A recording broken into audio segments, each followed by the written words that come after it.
Okay, welcome back again to some Wargame Red Dragon action. It's going to be a 4 versus 4 on the map. I saw the name just before I started. You'll see it at the end of the video anyway, and you can see it in the description. It's this map which I've played on, I think, just once before. It's basically just a rush map, because as you can see, we've got so one spawn point for each team, of course. 3 main points here, and 3 main points here. 1 point... Actually, wait a minute. Yes, indeed. Interesting. I wonder if this map is actually a bit imbalanced, maybe. Actually, no, probably not. In either case, it's basically a rush map. But yeah, got one here, 3 natural points for one team, 3 naturals for the other team, and then yeah, you have to basically cross bridges to get to these other points, except for Echo, which is actually accessible to us directly by land, but at the same time, I believe it is actually closer to these guys.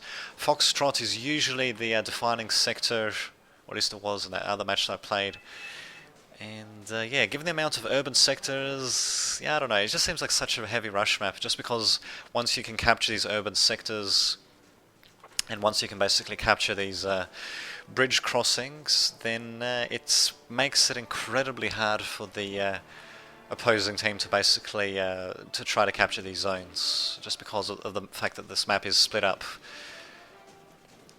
with rivers and bridges and all that, basically making natural choke points. I mean, at the same time, you do have amphibious units and all that. Not many units are amphibious, and you especially don't get too many heavy units that are amphibious. That's a pretty good little close-in view there. But anyway, that's my opinion on the map, and this particular game is going to be pretty interesting just because of the fact that, well, as you can see, we're not deploying much. Neither are our opponents. Damn it, what the hell's up my tongue, getting tired? Getting tired all over the place. Yeah, neither are our opponents deploying much, and that's because the initial deployment points were set to basically next to nothing. In fact, I'm actually surprised that we got these MiG-20 Ambissus coming in. How much do they cost? 70? Really? I didn't think they'd be able to get that in, but apparently they were able to. And yeah, now that we're starting to get points flowing in, yeah, now we're actually seeing some helicopter transports basically just coming in to, yeah, just to rush in, because it's just that sort of rush-heavy map, in my opinion. Actually got a command helicopter coming in as well, bizarrely enough, not really sure why. But, well, there you go, just to get that point that much more quickly. Pff, what the hell. As for opponents, yep. Sending in helicopter infantry. Okay, and some BMD infantries as well, so USSR. Okay. This will be USSR. No, these are East Germany. Okay, different players, of course. So basically East Germany, USSR, and Czechoslovakia for Imperator. Might be some bit of a mixture, I don't know. Actually, what did I play as even? I can't remember. Well, as you can see, we got USA, Australia, Britain, Canada. So basically, oh, we even got okay, I must be playing as the Euro guys, and we've also got the Commonwealth and the good old Americans supporting us. Sounds good to me. In any case, here come my infantry, and wait a minute. Imperator's helicopters, what the hell are they even doing? Is he? He's landing them on the wrong side of the river even. Okay, this is strange. He does have one helicopter which is coming onto the right side of the river, but yeah, this... Yeah, his FJBs, he's actually landing them on the wrong side of the river. Wow, this is bizarre. Well, he is actually harassing my own helicopters a bit as well, and he might actually get this one taken out before he can drop. Ouch, taking another shot, but he does manage to get off. Thank God for that. As myself, playing as, yeah, as the European Union Coalition, or whatever they call them. Managing to get some Fallschirmjägers in, and FJB is also going to be coming in. I think these guys... Yeah, actually, yeah, because they do have their own little LMG, while these guys do not. I think they should be able to take out the FJBs on their own, especially if they can actually get into a building at some point, maybe. Helicopters, on the other hand, won't fare too well, but yeah, Fallschirmjägers managing to get in. I'm not entirely sure what these guys are doing, deploying their infantry on that side of the river, but oh well, sending an MD Jupiter just to basically see anything coming across the bridge and to get blown up by it subsequently, say the least. And yeah, definitely need a bit more anti-air to say the least. Okay, this is rather hopeful actually. He's trying to send in books right next to the urban sectors that they haven't captured yet. Very hopeful indeed. And as for us, yeah, we just got crap loads of stuff streaming in. So as for starting with next to no deployment points, I disagree with that for one big reason actually. And that's the fact that you don't actually get enough starting points to put down an FOB, which, yeah, as you can see, neither team has FOBs, and yeah, that just screws up various strategies like using artillery or using various other things like helicopters and such. Or even just stuff that uses loads of missiles, like say anti-air units. It just screws up the strategy because you have to keep on resupplying them. And I mean, you can send in transport trucks, of course, or cargo trucks, whatever, supply trucks. But yeah, you don't really get that many of them. The way the game is designed, it's designed so that you only have a few supply trucks to send around. And yeah, you basically send them to and from the battle zone and an FOB. So when you can't even plop down an FOB, well, it's probably more than just my strategy that was thrown into disarray as a result. But then again, I suppose we're all on relatively equal ground in that regard. It does give a bit more of a bit more of an advantage to helicopter, actually not to helicopter, sorry, to airplane players, because of the fact that their planes can resupply for free. So yeah, we should have had slightly more starting points basically, at least so we can get FOBs. Because all that really did was, because really we still had infantry and all that coming in by helicopters anyway, so we just had a delayed rush, but a rush nonetheless. As you can see though, my initial helicopter infantry are going to have a bit of a fight on their hands. Of course I'm going to need to rely on a little bit more than just a couple of initial squads, and yeah, we am slowly but surely reinforcing. At the same time we do have a nice little bit of city sector to city sector combat happening here. We've got Wach regiments as well. What are these guys actually? Okay, so, oh, I see, actually 15-man squads as well for East Germany. Very nice. Close quarter combat LMGs as well. Very nice indeed. Basically just try and do everything they can against the SAS guys. SAS guys decided to redeploy. Not going to make much of a difference, just because of the fact that these LMGs can aim, you know, just as well in close quarter combat or in, you know, regular ranged combat anyway. But there we go, we do have a bit of combat happening all over the place, and yeah, combat is definitely the word of the day actually. Make a note of that, how many times I say combat in this game. Speaking of combat, we actually do have a Kar-29 TB also coming in for Nagia with no infantry in it though, although we don't necessarily know that. It does have a Spetsnaz VMF there as well, right next to a tunnel which does not act as a reinforcement zone. Interesting that it's actually even there. Well, adds a bit of, it looks nice basically, adds a bit of aesthetic flavour. You know how much I love flavour. Talked about it incessantly when I was playing Fallout 3, mostly due to the fact that that game had a bit of a lack of flavour. Speaking of lack of flavour, I believe these tanks are getting a little bit too close as well actually. Reservists also not doing particularly well either for myself. Supporters should be able to help them out a little bit, but generally put, actually these guys should be coming forward as well. But generally put though, we're just going to need, well, we just need more infantry basically.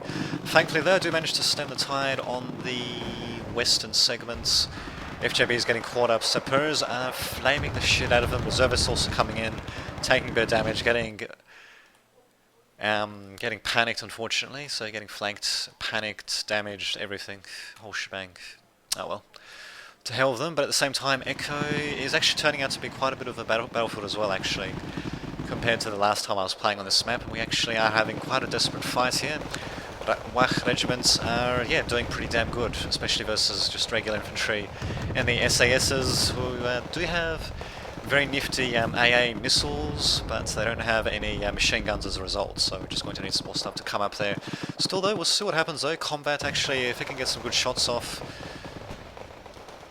interesting. If it can get some good shots off, then it should be able to do a bit of damage. But what's happening instead is we've got these Granatomets.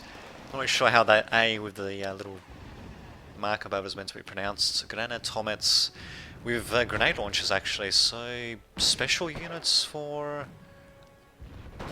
sorry, for Czechoslovakia, managing to destroy that, sorry, managing to destroy that combat actually. Huh, interesting. So, only 5-man squads, but grenade launchers though, that's interesting actually. I think the patch, I don't recall them being in the game before, maybe the patch introduced them.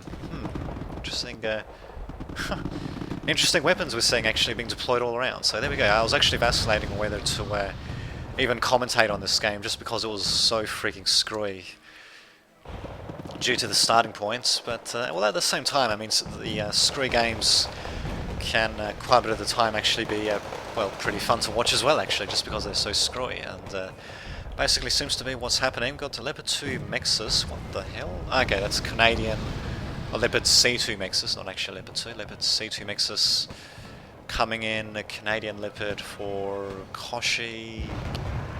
What the hell, I suppose. It's going to get grenaded to death, which basically means it's going to get stunned and panicked, so it definitely doesn't want to get that close. On the other hand though, actually I don't mind the grenade launcher. I think some of the grenades are being launched. Not that many though, these guys, they're calm. Why aren't they launching their grenades that often? Yeah, 142 rounds a minute. I'm seeing only a couple rounds coming out here and there. That is definitely not the rate they're advertising, that's for sure. Another plane getting shot down for opponents, so at the very least, yeah, these plane players are not having the easiest of time, thank God for that. And we do have a couple of units just spread out around. The hill, if you have a look though, is mostly no man's land, or the mountain ranges in general are basically no man's land, as you can see. A couple of units deployed here and there, but yeah, nothing really resembling any real defense or offense for that matter. We'll have to see what happens there, because India is vulnerable as well as Juliet, so we'll see if they'll actually end up attacking that. But as you can see, we do seem to have the advantage at the moment. The opponents do have a bit of a foothold in Foxtrot. That's going to fall very soon. And they've got a bit more of a dangerous foothold on Echo, but we are slowly but surely securing these points. And yeah, once they're secured, well, the major land units can only go across these bridges, and yeah, they're going to act as natural choke points. So going to be much harder for the opponents to attack. And yeah, looks like this point is pretty much secured, except for this FJB. We do have some tanks and such coming in. Some artillery also coming in to be a pain in the ass. Superintendent's coming in for myself, actually. And not really blowing anything up. I'm not seeing any husks of vehicles. I do see one Superintendent leaving. The other one seems to have been shot to pieces, though, so much for that. VDVs, on the other hand, I think the BMPs are actually transporting them across the water. Yep, it's amphibious. So just going to be deploying a couple of these squads. Reservists are, well, reservists as well as 4-Shimigers are going to go to town on them, which unfortunately is going to reveal them, and now the T-72As are actually going to shoot the shit out of them as well. But thankfully I do have supporters. Actually, these guys should be moved forward actually to cover this sector and this sector. But yeah, they actually are in reserve, and we actually do have some moving straight to the front. Probably not a good idea, as you can see. Should have just kept them back actually. They don't even have any machine guns or anything like that, so the general reports they're just going to do really great at really close quarter combat ranges basically, and really the amount of crap that's around here that's just going to be able to shoot them if they reveal themselves. Well, as you can see, thankfully I'm keeping these guys back here. These guys just teleporting essentially from one zone to another, and VDV's just coming straight in, and yeah, straight into the grinder essentially. These buildings should be able to cover the sappers from the enemy units that are outside these urban sectors. Well, B&D 2 is not firing at them, so yeah, presumably... Oh no, actually no, it's firing at these other guys instead. Oh, these diggers, of course, because they're going a little bit too far forward. More artillery coming in as well, and yeah, as you can see, it's an overall bloodbath, but... we've managed to pretty much secure these... okay, there we go, now we've pretty much managed to secure these urban sectors. And yeah, due to the bridges and all that, yeah, our opponents are just going to have a hell of a time trying to penetrate our lines, to say the least. And some anti-air, which actually could be moved a bit further forward. We also need to be paying attention to our units a bit better, as you can see. I mean, these hussars should just really be moved up. I mean, we have a couple of units here, which actually, what the hell, they can be good there, just in case they try to rush forward. Reservists and Mistral, just in case they rush helicopters as well, I guess. Enemy artillery is apparently there, and we should have our own artillery coming up soon, hopefully. I'm pretty sure I'll be sending in my own artillery soon. Well, at some point anyway. beacons being launched all over the place. AA just being indicated, recon to go there apparently. But yeah, apart from that, we do actually have some BMD frees coming in, very expensive ones. Oh, okay, not that expensive, I suppose. Still pretty expensive, I suppose. BMP frees coming in for BMDs. Well, they're meant to be BMPs, but because they're like transporting infantry to begin with, they're just actually I'm pretty sure they were called BMP frees. At least in the previous game, maybe they should change the names there. In any case, coming in loaded with infantry, running into rough ground, and they might actually, well, we do have 4 here, 1 there, so they might actually be trying to sneak in. On the other hand, we do have a few infantry in the forests, but hold the phone, we do have a Spetsnaz also coming in. What is he going to do? Probably not blow up any of this stuff. Here we go, here my Kaiser is coming in. Very fancy artillery coming in from, I think that's French, yep. Kaiser. Just gotta love it. Spetsnazers, on the other hand, not going to be doing too much. They're going to be spotting aircraft, but if we just have a look, actually, yeah, that's the only thing they're going to be spotting, aircraft, and yeah, if they are on the outskirts of the forest, they'll be able to spot the other stuff coming in, but nope. It was just not meant to be. They can at least see our aircraft coming in, so they got a bit of an idea.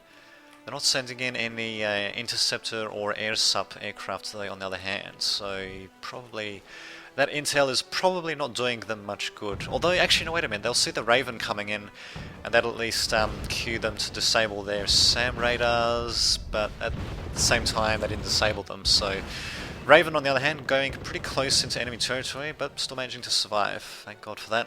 Thunderbolt taking quite a bit of damage, and here we go, actually, 1 MiG coming in to try to shoot it down, and it is going down. It manages to evac straight over enemy territory, not even going over own territory, but getting shot down by missiles nonetheless. Spectacular explosions happening all over the place, like that one there.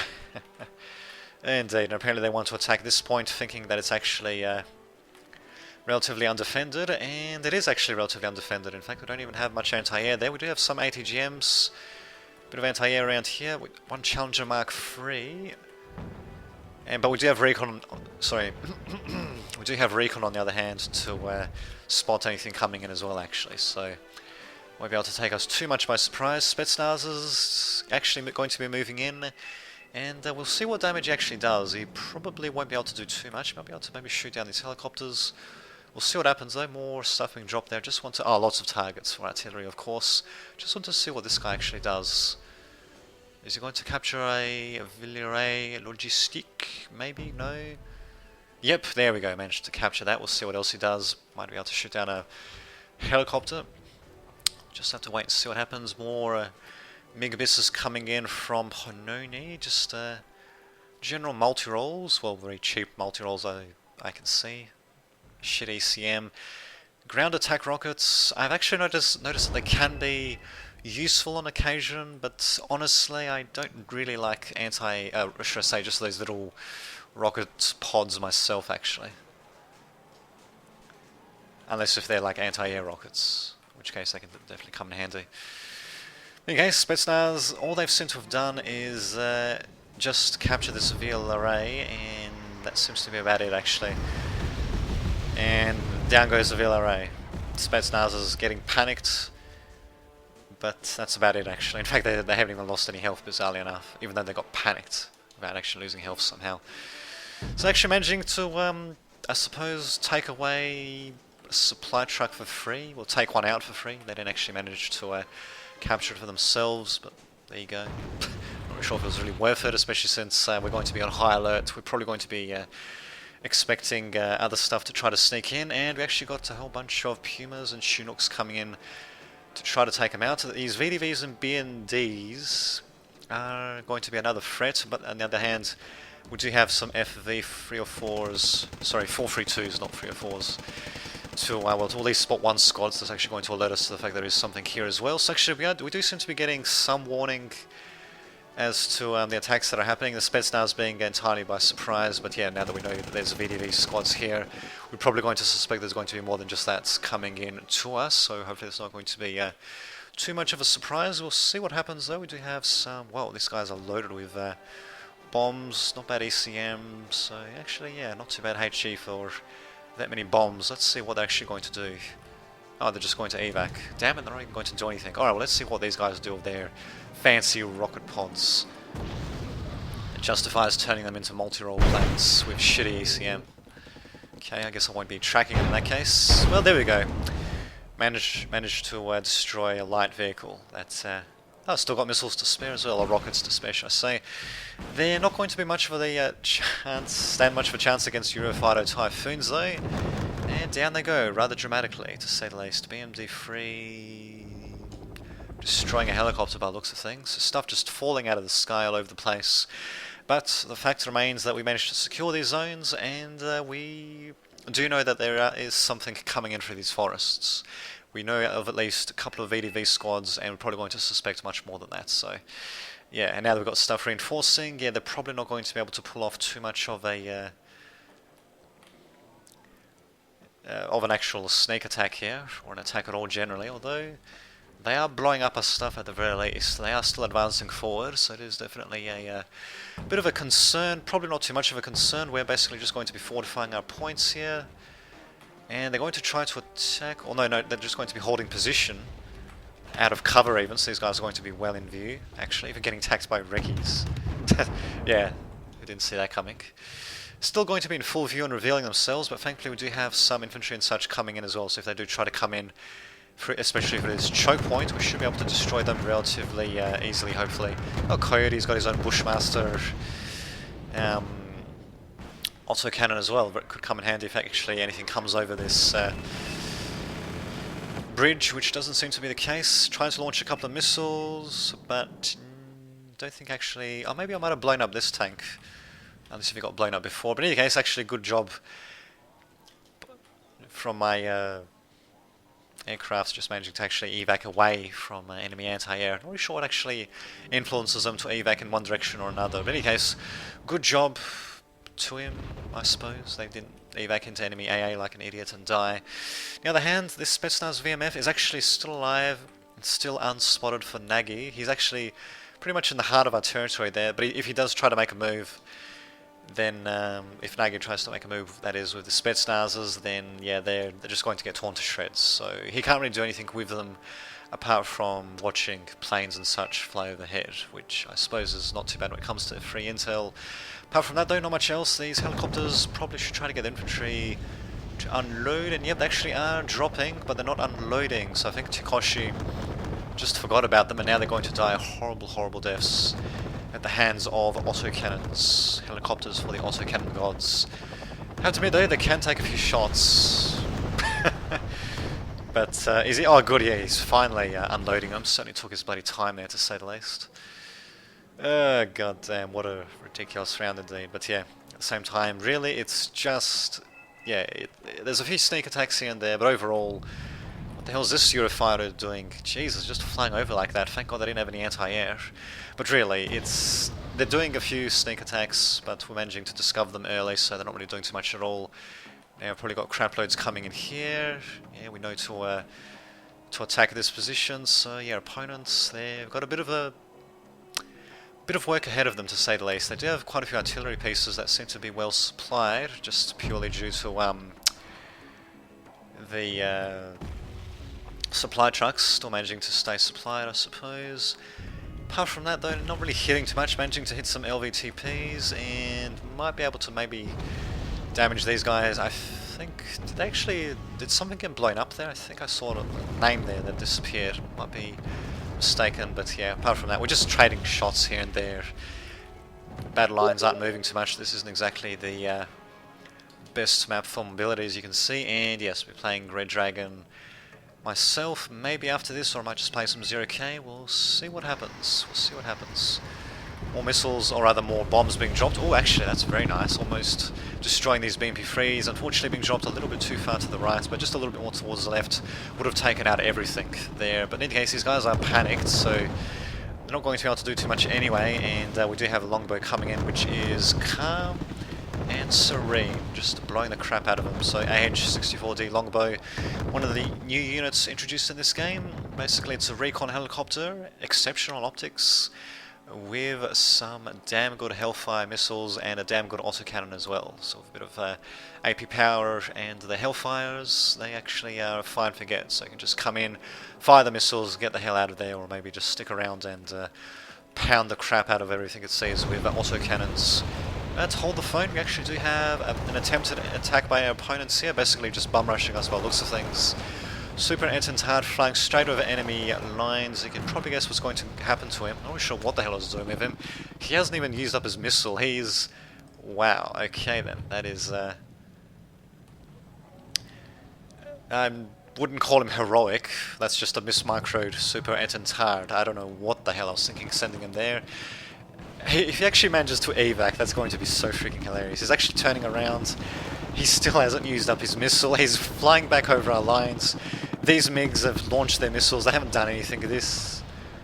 Wow, that is... okay, I'm glad I managed to catch that on video. Oh my god, oh my god. He needs to evac that. He actually still launches his missile, and now he gets destroyed. That's... wow. Okay, well, I think you could count that as a bit of a bad example of plain micro. Oh my god, and to think that it also almost survived. Almost, but I still had to send it back straight back into enemy territory. Oh my god. Oh, that is just great. Well, in any case, we do still have a pretty good beat on our opponents when it comes to anti-air as well. We've got a whole bunch of air sub-planes just orbiting around, ready to destroy anything that comes close to us. We somehow managed to capture this Ural cargo supply, and somehow they haven't recaptured that. But really, their sneak attack has been taken care of. They haven't sent anything else across. I suppose if there's one good thing that you could say about their sneak attack was the fact that they well, they kind of got us to overcommit a little bit along this front line. We've got crap loads of units along here that are basically now just sitting idle doing nothing. Our opponents do have a bit of a beachhead here. Actually, well, I suppose there are a couple of bridges here that we weren't paying attention to. No bridges there, so this is, yeah, the furthest bridge there. So we do have 3 bridges, or rather the opponents have 3 bridges to actually cross, but they haven't really done too much for that. In fact, I'm actually surprised that they haven't actually sent out more assaults that way. They do have a foothold into Echo, but that's all they have, just a bit of a foothold, and it's a ridiculously tiny one. In fact, it's actually not going to do them too many favours, because the amount of stuff that's in such a tiny bit of land area. It's going to definitely tempt my Kaisers to shoot at them, but they're not actually going to do that at the moment. Kind of sucks, but oh well. F-1C also getting shot down as well, so good job to our opponents managing to build quite a bit of anti-air at the very least. And well, actually our attack here, our counter-attack here, is at the very least getting blunted, but really all we need to do is redeploy everything that we got here to this front line, and we can basically squash this attack. We need eyes on that, we certainly do. We do have some recon coming in from the longbow. Should be just fine and dandy.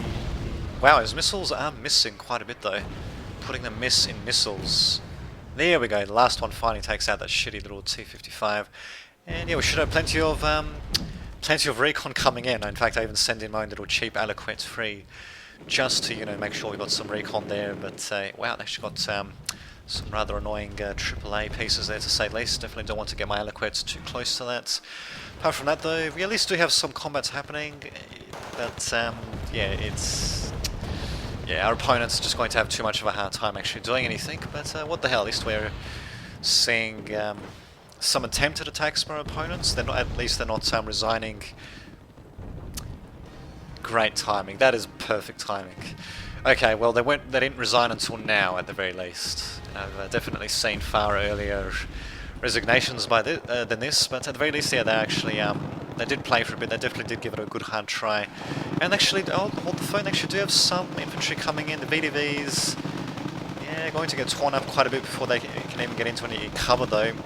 Spetsnaz's doing a bit of damage, and ultimately not being able to do anything too decisive, and the VDVs will just get cut down by the supporters if they go into this building anyway.